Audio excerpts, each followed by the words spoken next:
Morning everyone, আশা করি সবাই ভালো আছো, সুস্থ আছো। আমার আরেকটা নতুন ব্লগে তোমাদের অনেক অনেক স্বাগত জানাই। তো প্রতিদিনই নিত্যদিনের কাজকর্ম দিয়ে ভিডিও স্টার্ট করি।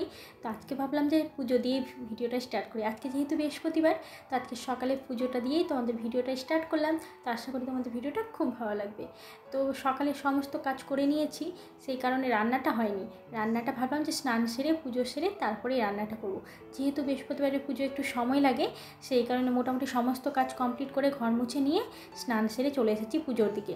তো আজকে হচ্ছে তোজোর স্কুল হাফ স্কুল হবে, কারণ ওদের স্কুলের ওখানে কিসের একটা প্রোগ্রাম আছে, সেই কারণে আজকে ওদের স্কুলে হাফ স্কুল হবে।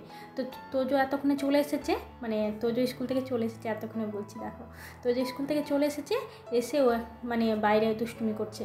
ওকে এখন স্নান করতে পাঠাবো। স্নান করতে পাঠাইনি, কারণ স্নান করিয়ে স্কুলে পাঠাইনি, কারণ মানে যেহেতু আজকে তাড়াতাড়ি ছুটি হয়ে যাবে আমি জানতামই।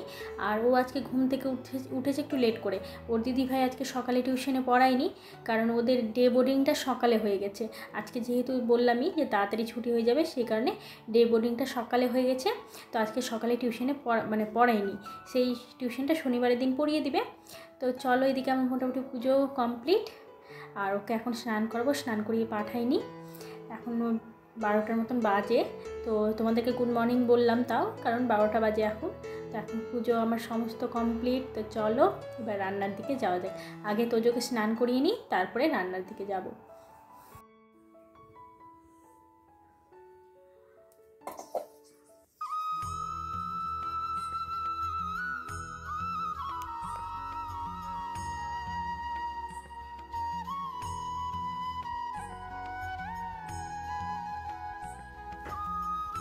শ্যাম্পু দিবা? শ্যাম্পু আছে? তুমি তো এখন বড় হয়ে গেছো গো।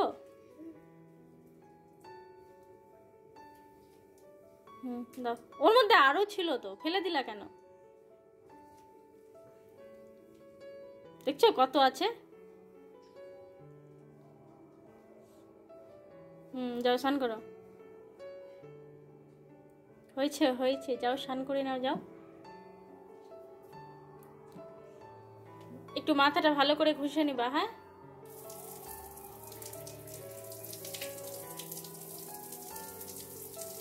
পারবা না আমি যাব?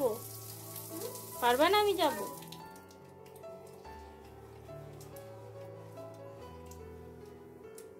স্নান করো, তাহলে আমি রান্না করি। হ্যাঁ,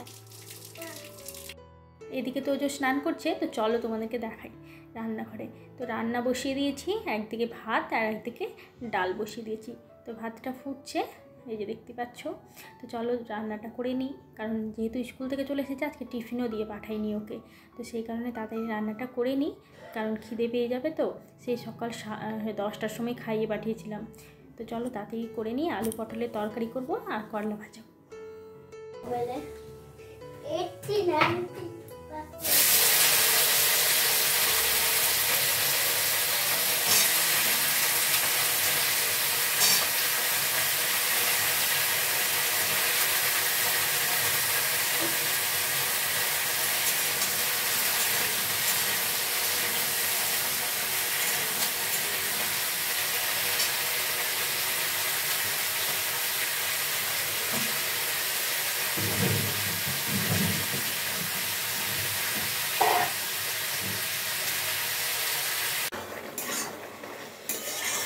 আলু পটলের তরকারিটা হয়ে গেল, নামিয়ে দিয়ে ডালটা ফোড়ন দিয়ে আলু করলাম। এই সময় ভাজার মধ্যে ওই আলু করলা ভাজাটাই খেতে, আলু করলা বলছি রাখো, আজকে শুধু করলা ভাজা করবো, কারণ প্রতিদিনই আলু দিয়ে ভাজা করা হয়। তো আজকে যেহেতু নিরামিষ, আলু দিয়ে ভাজা করলে আবার একটু পেঁয়াজ না দিলে ভালো লাগে না। তো আজকে আমাদের নিরামিষ, তো ভেবেছি শুধুই করলা ভাজা করবো। গোল গোল করে তাই কেটে নিয়েছি।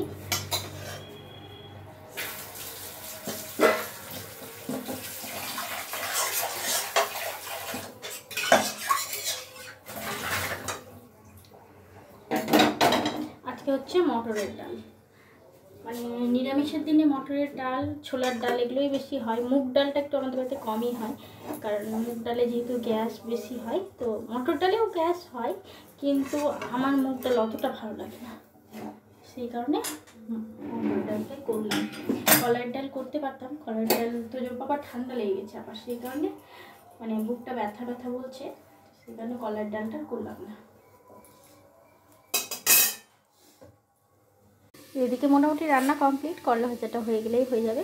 আর এই দেখো মানে আমরা কালকে বাঁচবো না মরবো তার কোনো ঠিক নেই আমাদের মধ্যবিত্ত সংসারে, কিন্তু কালকে কি খাবো সেটা কিন্তু আমাদের আগে থেকে রেডি করে রাখতে হয়। কালকে কি রান্না করব, কি খাবো।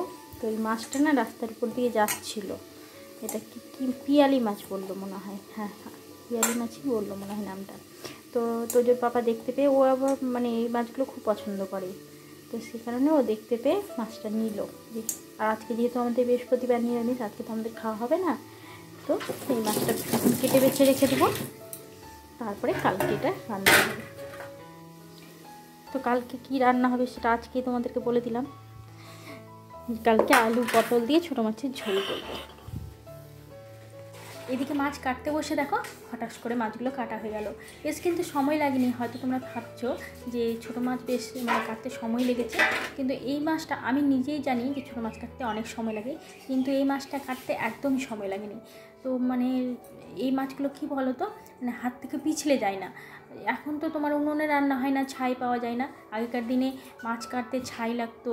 তো এখন মানে এখনও লাগে, কিন্তু আমাদের যেহেতু উনুনে রান্না কোথাও হয় না, আগে তো পিছন বাড়ির দিদা উনুনে রান্না করতো, সেখান থেকে নিয়ে এসে মাছ কাটার জন্য রেখে দিতাম। তো এখন ছাই ছাড়া মাছ কাটতে হয়। তো এই মাছগুলো বেশ সুন্দর ছিল, সেই কারণে তোজো পাপা জানো তো মাছ কেটে নিয়ে আসে। তো ছোটো মাছ সাধারণত খুব একটা কেটে দেয় না, তো এই মাছগুলো কাটতে বেশ আমার ভালো লেগেছে। আর মানে এরপর থেকে তোজো পাপাকে বলবো যে এই ধরনের মাছগুলোই নিয়ে আসবে, বেশ কিন্তু ভালো লাগলো। আর খুব একটা মানে মাছ কাটতে নোংরাও হলো না, আর এক একটা মাছ কাটতে হাত পিছলে যায়, পুরো মানে জায়গাটা নোংরা নোংরা হয়ে থাকে। তো এই মাছগুলো কাটতে খুব সুন্দর লাগলো।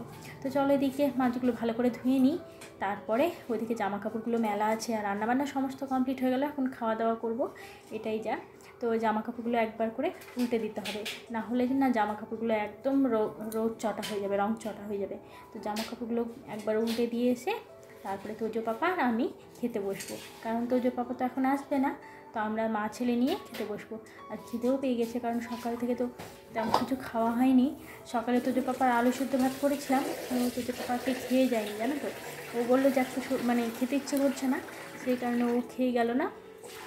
তো একটুখানি আমি ওই ভাতটা খেয়েছি, আর বাকি ভাতটা ওই গরম ভাতের মধ্যে দিয়ে দিয়েছিলাম।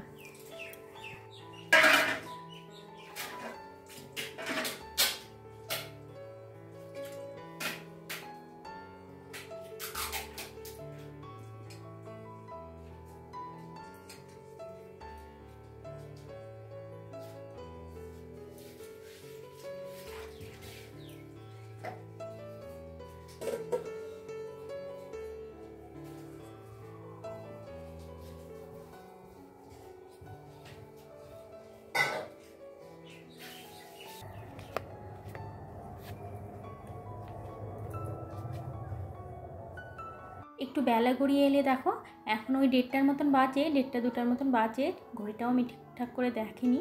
তো রোদটা একটু ধিমে হয়েছে তাই না, দেখো মানে এখন কিন্তু রোদটা অত গায়ে লাগছে না, কিন্তু জামা কাপড়গুলো আমার বেশ শুকিয়ে গেছে। শুধু তোজোর পাপার ওই জিন্স প্যান্টটা আর তোজোর একটা জিন্স প্যান্ট আছে, সেই দুটো একটু হালকা ভিজা আছে, আর বাকিগুলো কিন্তু ভালোই শুকিয়ে গেছে। তো যাই হোক একটু একটু করে হালকা হালকা করে একটু ভেজা ভেজা দেখছি, তো সেইগুলোকে উল্টে দিচ্ছি, আর যেগুলো শুকিয়ে গেছে সেগুলো নিয়ে চলে যাব। আর এই কদিন ধরে জানো তো ওই পিছনের দিকে দড়িটা যেটা দেখছো সেটাতে কোথা থেকে যে এত পিঁপড়া আসছে, তো পিঁপড়ার জন্য জামা কাপড়গুলো পুরো পিঁপড়া পিঁপড়া হয়ে যাচ্ছে। আর বাড়িতে নিয়ে যাওয়ার পর যখন মানে হঠাৎ আমি সেদিন বুঝতে পারিনি, তোজোর পাপা একটা গেঞ্জি নিয়ে পরলো, দেখছি যে মানে এত মানে কামড়াচ্ছে কি সে। তো তারপরে দেখছি যে পুরো মানে যেগুলো জামা নিয়ে এসেছি পিছন থেকে সমস্ত জামাগুলোতে মানে পিঁপড়ায় ভর্তি। তো এখন সেই জামাগুলোকে আর দড়িও তো নেই যে অন্য দড়িগুলোতে মেলা দেবো। তো ওই জামাগুলো যখন নিয়ে যাই তখন বাড়িতে ভালো করে ঝেড়ে নিয়ে তারপর এই রোদের সময় জামাগুলো তুলে নিলে তাহলে বেশি কিন্তু মানে পিঁপড়া থাকে না, কারণ গরমে তো পিঁপড়া থাকেই না। তো যখন একটু বেলা গড়িয়ে আসবে, 3টে 4টা বাজবে, তখন এদিকে রোদটা আর থাকে না, সেই সময় পিঁপড়াগুলো সার করে দড়ির উপর দিয়ে হেঁটে হেঁটে যায়। তো সেই কারণে রোদ থাকতে যেই জামা কাপড়গুলো শুকিয়ে যায় সেগুলো আমি নিয়ে চলে যাই, সেই জামা কাপড়গুলো খুব একটা পিঁপড়া থাকে না। তো চলো জামা কাপড়গুলোকে উল্টে দেওয়া হলো। ওইদিকে তোজোকে লক করে এসেছি, ও টিভি দেখছিল, সেই ফাঁকে আমি মানে বাইরে থেকে লক করে দিয়ে চলে এসেছি। এখন কিন্তু জানতে পারলে খুব কান্নাকাটি করবে। তো ওইদিকে আমার কিছুটা জামা কাপড় শুকিয়ে গেছে, সেগুলো আমি নিয়ে নিলাম, আর বাকিগুলো এখন থাক। কি বানিয়েছো বাবা? কি বানিয়েছো? আর ঘরের অবস্থা কি করে রেখেছো? প্রতিদিনই কিছু না কিছু বানাতে হয়। হ্যাঁ, প্রতিদিনই কিছু না কিছু বানাতে হয়।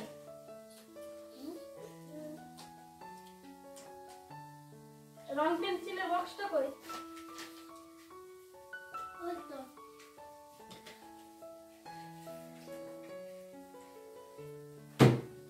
দেখো বন্ধুরা, প্রতিদিনই কিছু না কিছু বানাতে হয় না। কালকে আমার বাবাটা ঠোঁটটা আবার কেটে গেছিল। এখন আমাদের রান্না বান্না সমস্ত কমপ্লিট। এখন আমরা খাওয়া দাওয়া করবো না বাবা? আয় এখানে আয়। কি মাম্মি? যাচ্ছি।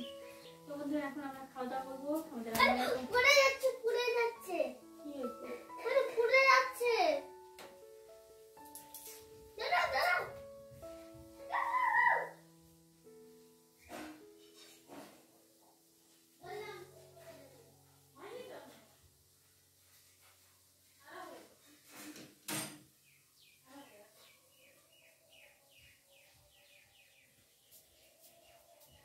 শুধু ডাকলো আমাকে, শুধু ডাকলো। চলো আজকে ভিডিওটা এখান থেকে শেষ করলাম। সবাই ভালো থেকো, টাটা করে দাও। এখন খাওয়া দাওয়া করবো, তাই না?